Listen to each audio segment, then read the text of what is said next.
এখানে সাভার সম্পর্কে কিছু গুরুত্বপূর্ণ তথ্য দেওয়া হলো। ভৌগোলিক অবস্থান ও পরিচিতি। সাভার বাংলাদেশের ঢাকা জেলার একটি গুরুত্বপূর্ণ উপজেলা। এটি ঢাকার উত্তর পশ্চিমে অবস্থিত।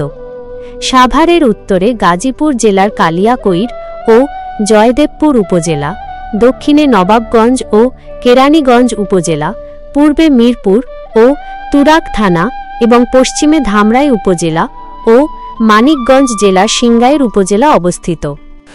অর্থনীতি। সাভারের অর্থনীতি মূলত কৃষি, শিল্প এবং ব্যবসার উপর নির্ভরশীল। এখানে অনেক বড় শিল্পাঞ্চল গড়ে উঠেছে, যার মধ্যে অন্যতম হল আশুলিয়া শিল্পাঞ্চল।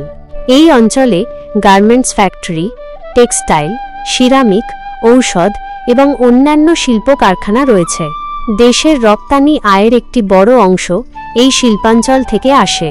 এছাড়াও এখানে কৃষিক্ষেত্রও বেশ উন্নত, বিশেষত সবজি ও ফুল চাষের জন্য সাভার বেশ পরিচিত। ঐতিহাসিক ও গুরুত্বপূর্ণ স্থান। সাভারে বেশ কিছু ঐতিহাসিক ও গুরুত্বপূর্ণ স্থাপনা রয়েছে। জাতীয় স্মৃতিসৌধ। বাংলাদেশের স্বাধীনতা যুদ্ধের শহীদদের স্মরণে নির্মিত এই স্মৃতিসৌধ সাভারের অন্যতম গুরুত্বপূর্ণ স্থাপনা। প্রতি বছর বিজয় দিবস ও স্বাধীনতা দিবসে এখানে লাখো মানুষের সমাগম ঘটে। জাহাঙ্গীরনগর বিশ্ববিদ্যালয়। বাংলাদেশের অন্যতম সেরা পাবলিক বিশ্ববিদ্যালয় এটি, যা সাভারের প্রাণকেন্দ্রে অবস্থিত।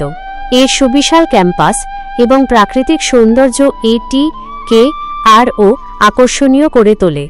আশুলিয়া লেক। সাভারের আশুলিয়া একটি জনপ্রিয় পর্যটন কেন্দ্র। এখানে লেক ও আশেপাশের প্রাকৃতিক পরিবেশ মানুষের কাছে বেশ প্রিয়। বোটানিক্যাল গার্ডেন ও চিড়িয়াখানা। সাভারের বিরুলিয়াতে একটি বোটানিক্যাল গার্ডেন এবং ছোট চিড়িয়াখানা রয়েছে, যা দর্শনার্থীদের কাছে জনপ্রিয়। শিক্ষা ও সংস্কৃতি। সাভার শিক্ষা ও সংস্কৃতিতেও বেশ উন্নত। জাহাঙ্গীরনগর বিশ্ববিদ্যালয় ছাড়াও এখানে অনেক কলেজ, পলিটেকনিক ইনস্টিটিউট এবং স্কুল রয়েছে।